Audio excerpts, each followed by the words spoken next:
Hello friends, good evening সবাইকে। আশা করি তোমরা সবাই ভালো আছো, সুস্থ আছো, আর আমিও ভীষণ ভালো আছি।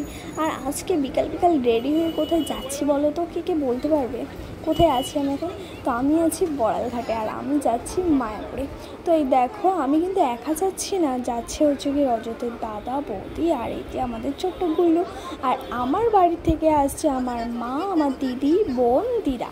তো মারা বলছিল মায়াপুর যাবো অনেক দিন ধরে, আর দিদি ভাইরাও এসেছে, ওরাও বলছিল। আমরা বললাম চলো তাহলে বিকালবেলা একটুখানি বেরিয়ে ঘুরে আসি। এত গরমে না আর সকালবেলায় যাওয়ার কথা ভাবতে পারিনি, কেননা সেদিন প্রচণ্ড গরম ছিল।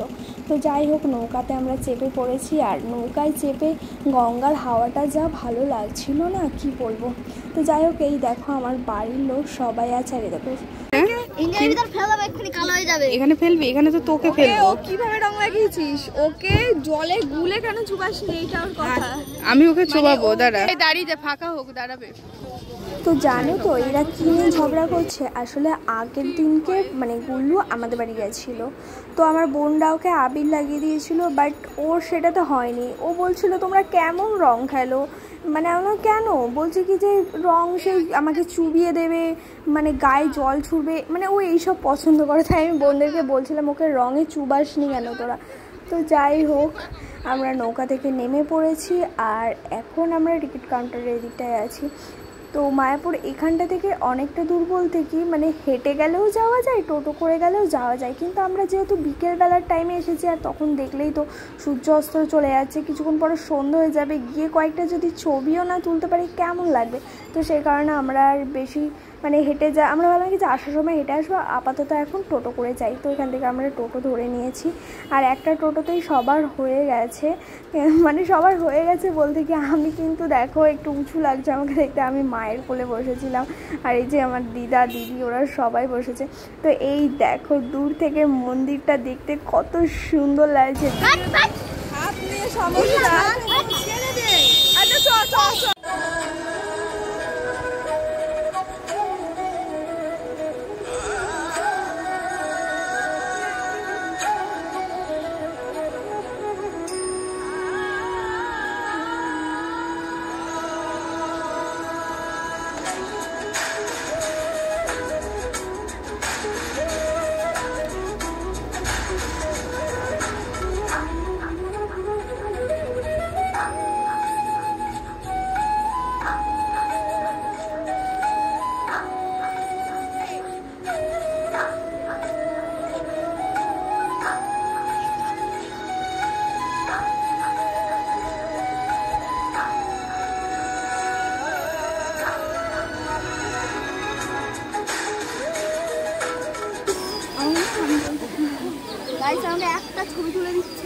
ছবি তুলবো কি প্রচুর ভিড় মায়াপুরে, যেই কারণে ধাক্কা ধাক্কিতে আমার ফোনই হাত থেকে পড়ে যাচ্ছিল।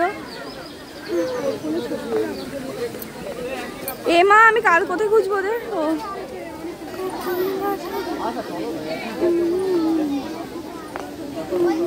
তো এই যে মায়াপুরের বড় মন্দিরটা, যেটা কিছুদিন আগে উদ্বোধন হয়েছে, কিন্তু এখনও অনেক কাজ বাকি আছে, সেই কারণে মানে সামনের গেট দিয়ে প্রবেশটা এখন বন্ধ আছে, কিন্তু হ্যাঁ পিছনের গেট দিয়ে ভিতরে ঢুকতে দিচ্ছে সবাইকে।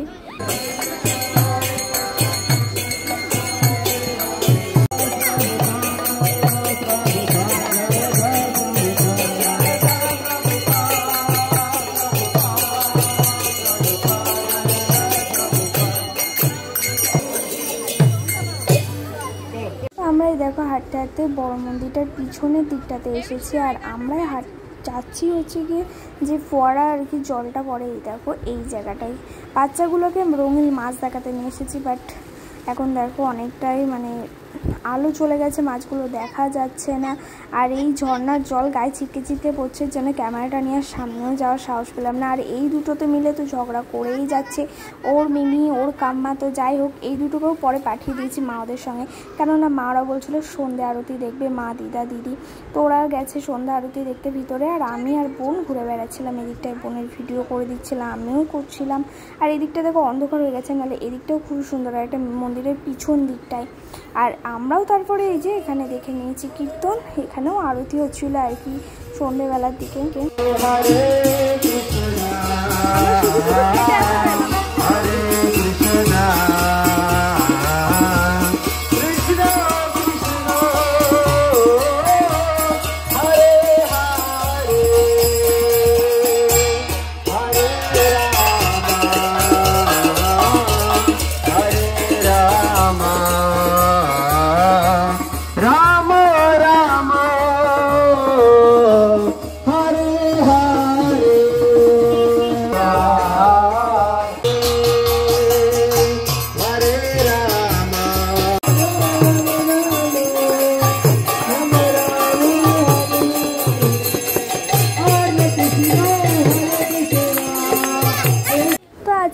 বেশিক্ষণ মায়াপুরে সময় কাটাতে পারলাম না, কেননা এসেছি অনেকটা লেট করে।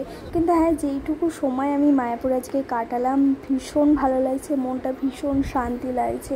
তো তোমাদের সবাইকে এটাই বলবো, যারা যারা এখনও মায়াপুরে যাওনি তারা যাও, মায়াপুরে দেখবে ভীষণ ভালো লাগবে, মানে ওই জায়গাটার প্রেমে পড়ে যাবে।